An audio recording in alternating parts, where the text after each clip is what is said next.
নমস্কার বন্ধুরা, আমরা সবাই জানি যে লাউ শরীরের জন্য কত ভালো। বিশেষ করে এই গরমকালে লাউ খাওয়া কত উপকার, পুরো শরীরকে ঠান্ডা রাখে লাউ। তাই জন্য অনেকে আবার লাউ খেতেও পছন্দ করে না, বলে কোনো স্বাদ নেই।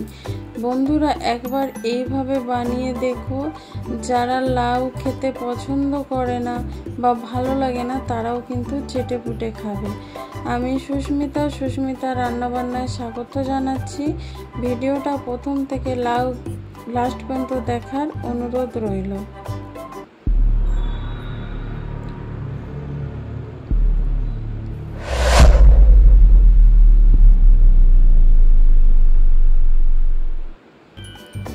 এখানে আমি একটা গোটা লাউ নিয়ে নিয়েছি। লাউটা খুবই নরম, একদম ছোট সাইজের একটা লাউ নিয়েছি, দেখতেই পাচ্ছ। এরকম নরম দেখে একটা লাউ নেবে। আমি লাউটার অর্ধেকটা রান্না করব, রুটি খাওয়ার জন্য আমি বানাচ্ছি, সেই জন্য আমি অর্ধেকটা করছি। দেখো, কেটে এবার আমি ছালটা ছাড়িয়ে নিচ্ছি, যে চোপাটা ছাড়িয়ে নিচ্ছি। এইভাবে ছাড়িয়ে নিলে কি হবে, তাহলে আর লাউটা থেকে বেশি বাদ যাবে না। আর নরম লাউ নিলে তাহলে এই ছালটা খুব সহজেই ছাড়ানো হয়ে যাবে। দেখো, এখানে আমি দুটোরই পুরো ছালটা ছাড়িয়ে নিয়েছি। এবার আমি সরু সরু করে কেটে নেব। এই লাউটা রান্না করতেও কিন্তু বেশিক্ষণ সময় লাগে না, খুব তাড়াতাড়ি হয়ে যায়। কিন্তু বন্ধুরা, এটা খেতে কিন্তু অসাধারণ হয়। এটা তোমরা যদি না বিশ্বাস করো তাহলে বানিয়ে অবশ্যই দেখো।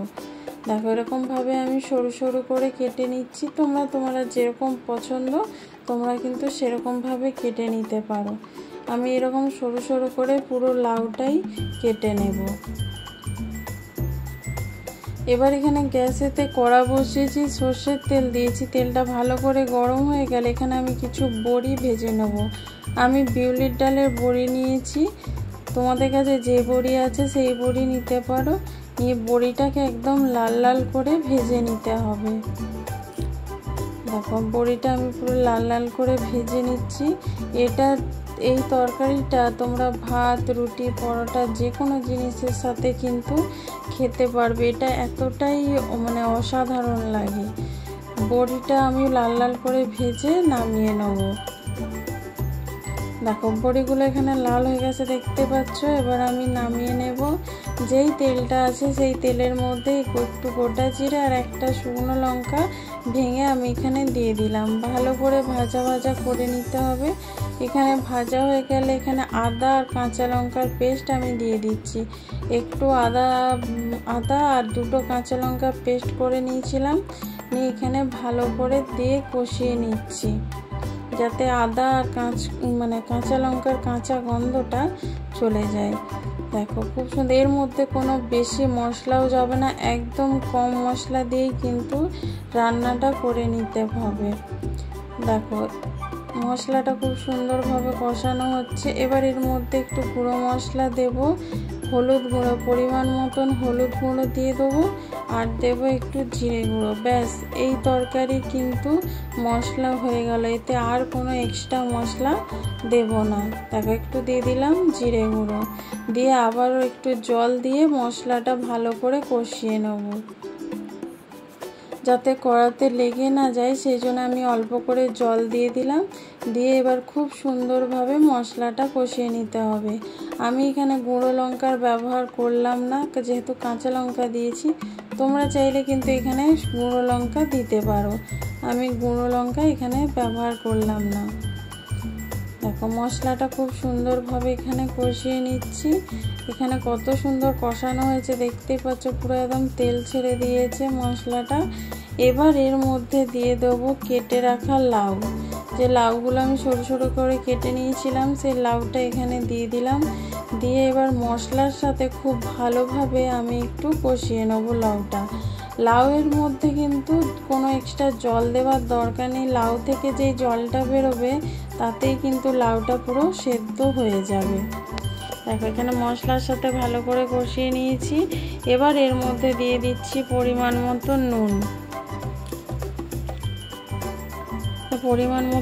দিয়ে দিচ্ছি। তারপরে দিয়ে দেবো আমি 1 চামচ চিনিটা দেওয়ার কারণে এটা একটু মিষ্টি মিষ্টি হবে, তবেই কিন্তু খেতে ভালো লাগবে। তোমরা যদি না চাও কিন্তু লাউয়েতে একটু চিনি না দিলে ভালো লাগবে না, তোমরা অল্প করে দিতে পারো, কিন্তু একটু চিনি দিতেই হবে।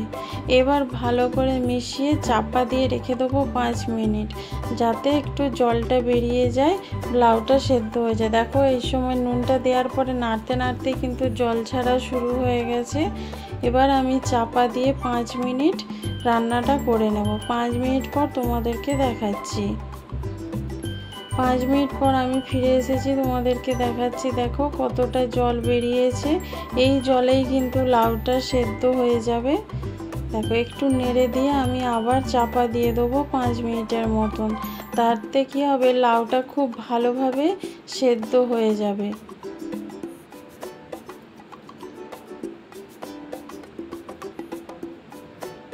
আমরা তো সব সময় লাউ চিংড়ি, লাউয়ের ঝোল, লাউয়ের শুক্তো খেয়েছি, একবার এইভাবে রান্না করে তোমরা দেখো।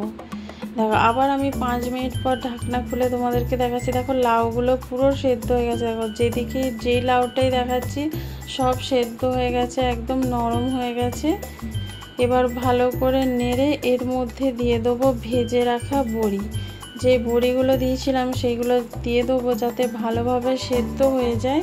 সেই জন্য আমি ভেজে রাখা এই বড়িগুলো দিয়ে ভালো করে লাউয়ের সাথে মিশিয়ে নিচ্ছি।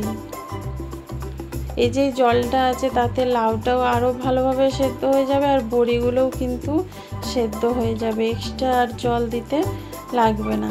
এবার এর মধ্যে আমি একটা সিক্রেট জিনিস দেব, যেটার কারণে লাউয়ের স্বাদটা দ্বিগুণ বেড়ে যাবে। হ্যাঁ বন্ধুরা, এখানে দিয়ে দিচ্ছি আমি গোবিন্দভোগ চাল বাটা। 1.5 চামচের মতন গোবিন্দভোগ চালকে আমি বেটে নিয়েছিলাম, সেটাই এখানে দিয়ে ভালো করে মিশিয়ে নিচ্ছি। বিশ্বাস হচ্ছে না যে এটা দিয়ে এত সুন্দর স্বাদ হবে? তাহলে একবার বানিয়ে খেয়ে দেখো, তারপরে আমাকে জানিও যে তোমাদের কেমন লাগলো। দেখো ভালোভাবে মিশিয়ে নিচ্ছি, আর চালের বাটাটা দেওয়ার কারণে দেখো লাউটা কত থকথকে হয়ে গেছে। এবার চাপা দিয়ে আমি 2 মিনিটের মতন রেখে দেবো। 2 মিনিট পর তোমাদেরকে দেখাচ্ছি। দেখো চাপা খুলে 2 মিনিটেই কিন্তু একদম জলটা পুরোপুরি শুকনো হয়ে গেছে, আর বড়িগুলোও কিন্তু একদম সেদ্ধ হয়ে গেছে খুব ভালোভাবে। একদম আমাদের রান্না কিন্তু কমপ্লিট। এটার ভাত, রুটি, পরোটার সাথে কিন্তু খুব ভালো লাগে। আর রুটির সাথে খাওয়ার জন্য যদি তোমরা বানাও তাহলে আর কিছু লাগবে না, এটা দিয়েই কিন্তু তারা সব রুটি খেয়ে নেবে।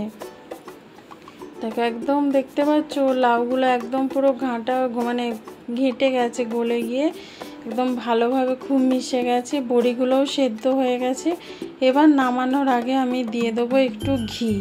যেহেতু নিরামিষ তরকারি একটু ঘি দিলে খেতে ভালো লাগে, আর গন্ধটা, গোবিন্দভোগ চাল তার সঙ্গে ঘি, বুঝতেই পারছো যে কত সুন্দর গন্ধ হবে। এবার ঘি দিয়ে ভালোভাবে মিশিয়ে নামিয়ে নিলেই কিন্তু একদম রেডি আমাদের রেসিপি। এবার তোমরা গরম গরম ভাতের সাথে, রুটির সাথে, পরোটার সাথে খেতে পারো, খুব ভালো লাগবে। রাত্রে রুটি খাওয়ার জন্য বানাতে পারো, বা সকালবেলা রুটির সাথেও কিন্তু এটা বানিয়ে দিতে পারো। বর অফিসে গেলে তার জন্যও কিন্তু এইভাবে রেসিপি বানিয়েও কিন্তু দিতে পারো, বর খুব খুশি হবে। এবার আমি একটা প্লেটে সার্ভ করে নিচ্ছি। দেখো প্লেটের মধ্যে নামিয়ে নিচ্ছি আমি।